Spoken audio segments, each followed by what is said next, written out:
Welcome to Under the Hood Podcast. In this podcast, we pop the hood and give you an inside look at the hows and whys of our ministry here at Cornerstone Church. I'm Michael Nave, your host.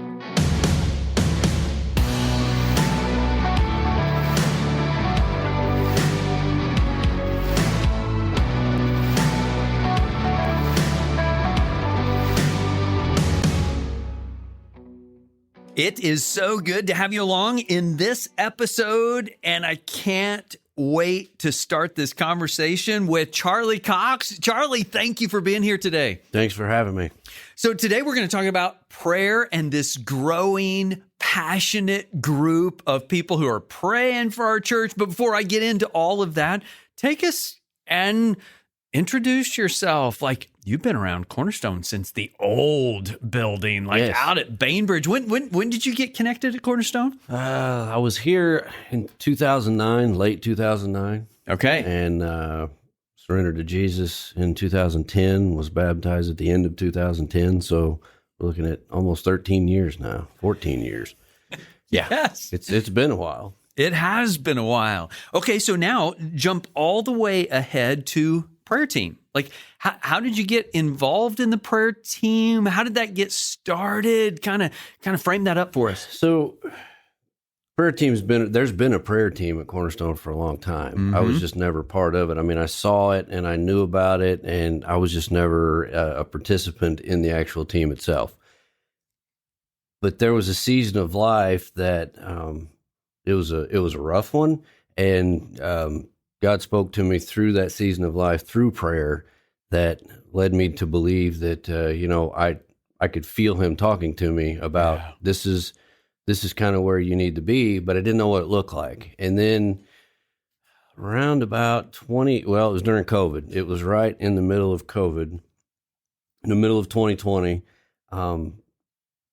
Matt Crane kind of came alongside me and walked with me, and he just asked me one day, he said, "Hey, have you ever considered care ministry or being in prayer on the prayer team?" And I'm like, "No, I mean, not really." And he said, "No, I see that in you." And that's what spurred the answer that, I had felt God nudge, and then there was affirmation and confirmation through Matt and him walking alongside me. And he said, so what do you think? And I was like, "Yeah, I mean, we'll try that." And the greatest part about that was when, at the end of this difficult season of my life, I realized that I wasn't in probably the best spot that I should be or that I could be, and I literally fell on my face one night, and I was like, "God, you're going to have to use me." He said, "Please show me where you're going to use me at, because this is not going to be productive. It's not going to be healthy." And Matt's invitation came literally like 2 or 3 weeks after that prayer. So, I mean, that was just, there was confirmation coming from everywhere. And I was like, that's where I need to be.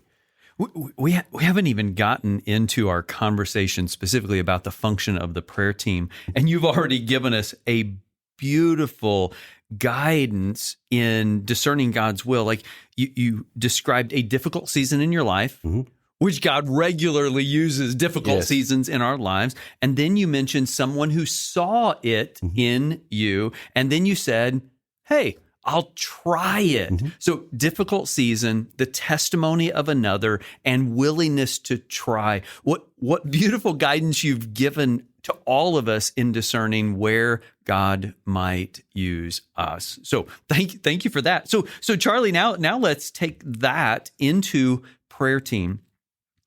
Why are you so passionate about prayer team? And how does that kind of fit into helping people follow Jesus? Why has this become such a passion of yours? First, just through experience, to actually see prayer work in your life, and to see how God speaks and how God moves, and how He nudges you, and just to know that if you're listening and paying attention, that He'll draw you in really, really close. And in that helps people follow Jesus, because, I mean, helping people follow Jesus is, in my mind and through Scripture, I mean, it's a great commission. We're creating, we're going and creating disciples, just like we're called to do, and that's just helping people take the next step. And prayer is just part of that next step. God talks to us through his word, and you know about God, you learn about God through his word specifically. Prayer is no different. You learn about God through prayer as well, just in the way that he nudges you, or things show up and you're like, where did that come from? Well, Yes. then you have to be able to discern whether it's you or him or something else. You have to be able to make that distinguishment. So my passion comes from also seeing the work that prayer has that just the way God works in people's lives through prayer. One example that I thought about on the way here actually was in the past, you know, there would be a ministry opportunity or something going on, and the ask would go out, or, you know, if you feel led to, can you give to this certain project or to this certain thing? And then they would always follow it up with, and if you're not in a place where you can give, would you at least pray? And it struck me that for a long time I thought, you know, I mean, is that really doing anything? Is that really that supportive of that ministry or of that project? Now I can say for sure, yes, absolutely it is. To ask God for his will to be done, and to ask God for him to show you, you know, how does he want you to handle this? What situation are you in? How do I get out of this? It's amazing just to watch people grow when they start having a regular, intentional prayer life. Yeah. How distracting it is, or how much of a miss is that if we view, or even we communicate that, hey, if you can't do anything else, pray. Correct. Well, I guess I'll throw one up and see if it works. I've already heard you a couple times talk about God revealing and God answering. So yes, when we love God, we worship and we engage in his word and we pray. We're having this conversation with him. Are there any stories, like an example of maybe a time that your prayer team has been praying for someone, or as your group has prayed, that there has been an answer or a hearing from God that you remember? There was just a couple of weeks ago, one of the prayer team members came up, and she was actually given a word. I mean, she was literally given a word. She goes, I don't know, but I'm just going to go with it because it came from nowhere. So, yes. I mean, this has got to be, and she approached a young lady that she was going to pray with, yes. And spoke that word, and it was spot on. I mean, It's just spot on. Yes. But there's instances, one instance in particular that I know you're aware of is, prayer requests when they come in off the prayer list. There was a young man a couple of years ago that sent in a prayer request. He was new to faith, new to following Jesus, having relationship issues, was seeking prayer from the church and guidance from God as to how to go down the path of this relationship. What's it look like? And part of the prayer team, what we do is every Tuesday after the staff prays, we take that list and we I'll go through and I'll try to match up demographics or situations that I know, or seasons of life. Sure. Look for a connection of some sort. So I sent this particular prayer request to a guy that's on a prayer team. He followed up with the young man, and now the young man is God is working miraculously in his life. Just brought him to life. He's seeking possible ministry as a vocation. It's stories like that. There's been healings as far as I've got a coworker that.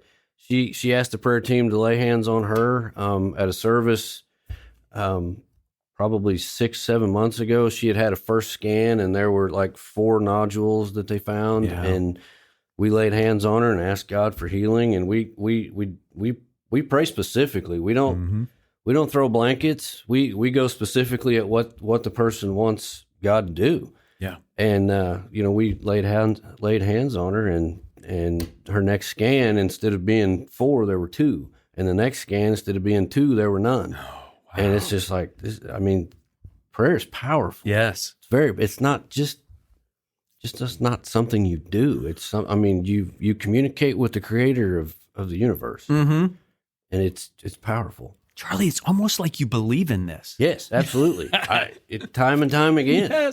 Yes. Okay, so you mentioned the team coming to pray for someone. For someone in our church who has seen the prayer team up there, they've heard me mention it Yes. before.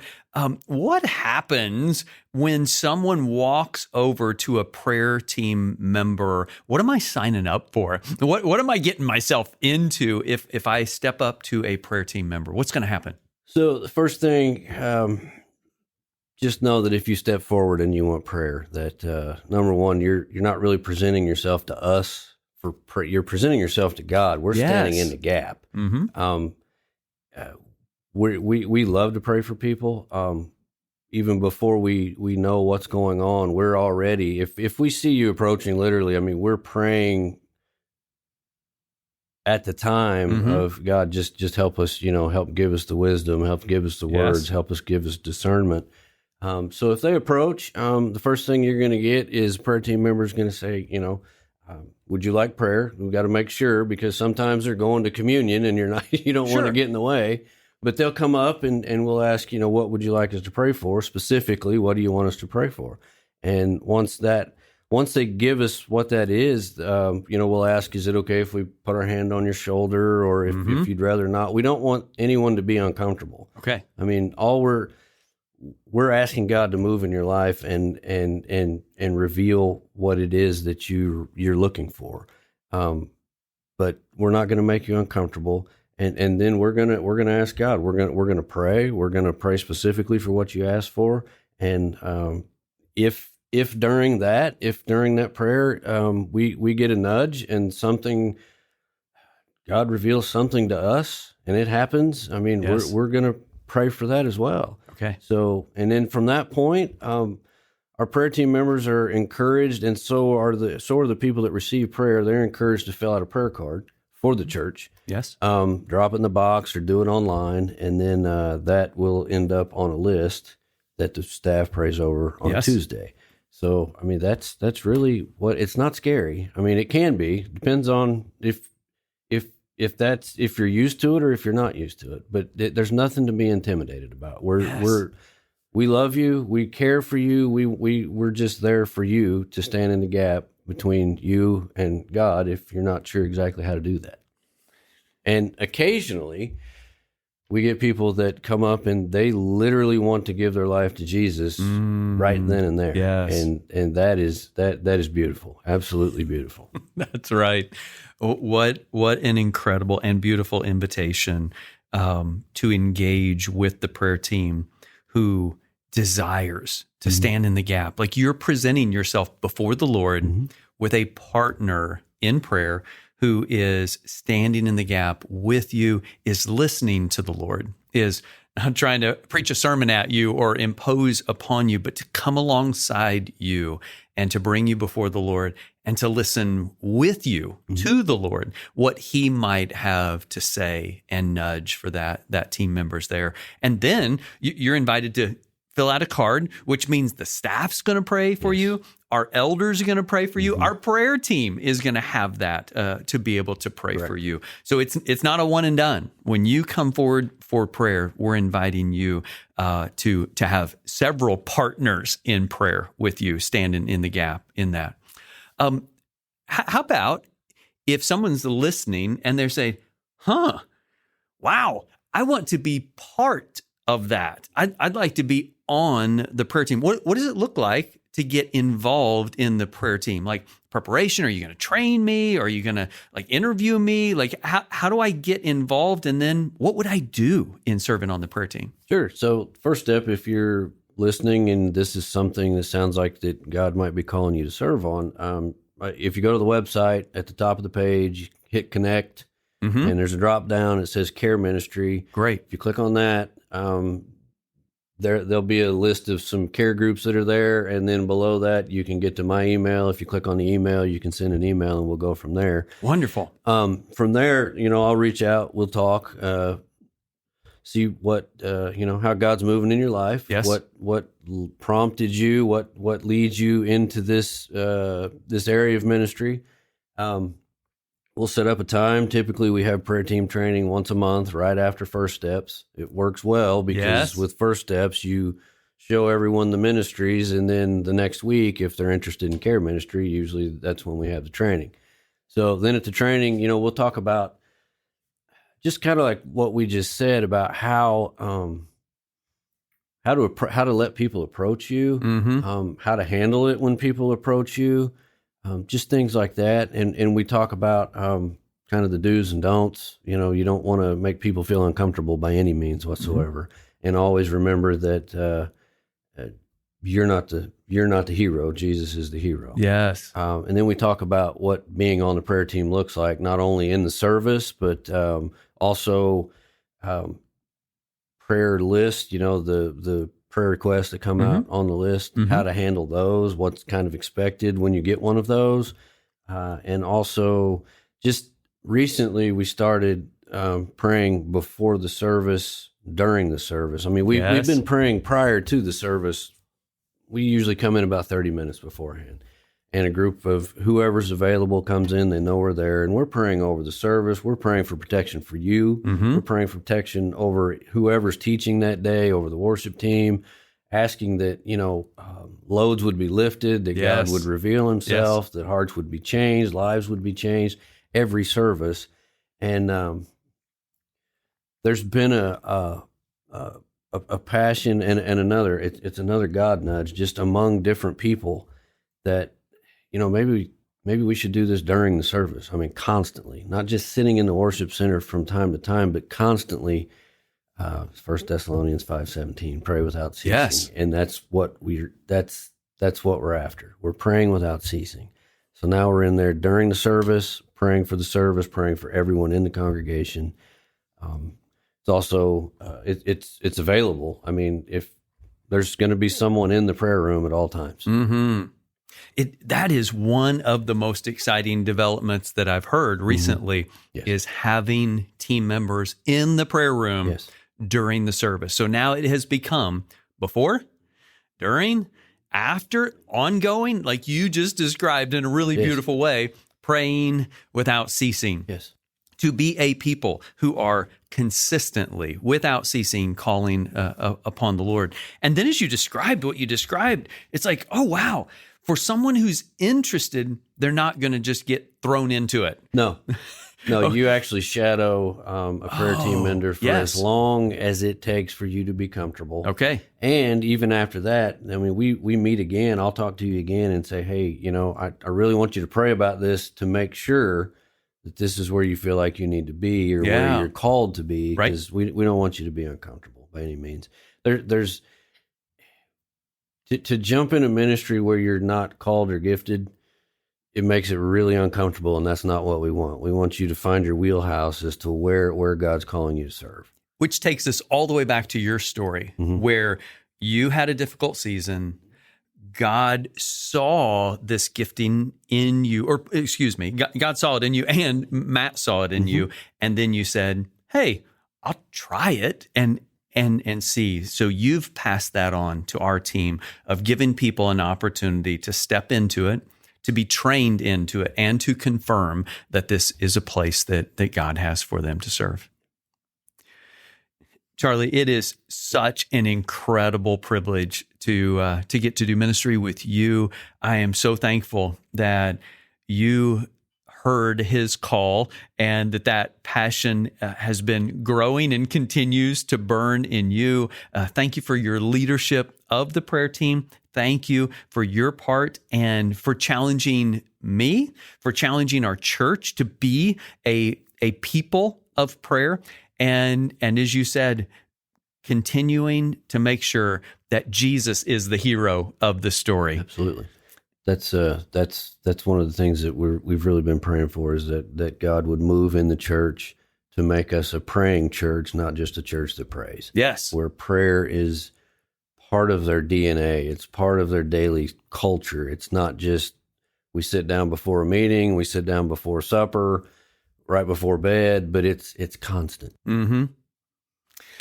So Charlie, thank you for those of you who are listening to this thinking, wow, I I desire to see God use me like that. I desire to be that person of prayer and to get involved in this ministry. Don't miss out. Like, you can go to the website, click on the button, find Charlie on there, take his invitation to come and look into what it would look like for you to be part of this prayer ministry. Take this as your personal invitation from Charlie to be part of this ministry. Charlie, thank you for coming in today and sharing that passion. Thanks for having me.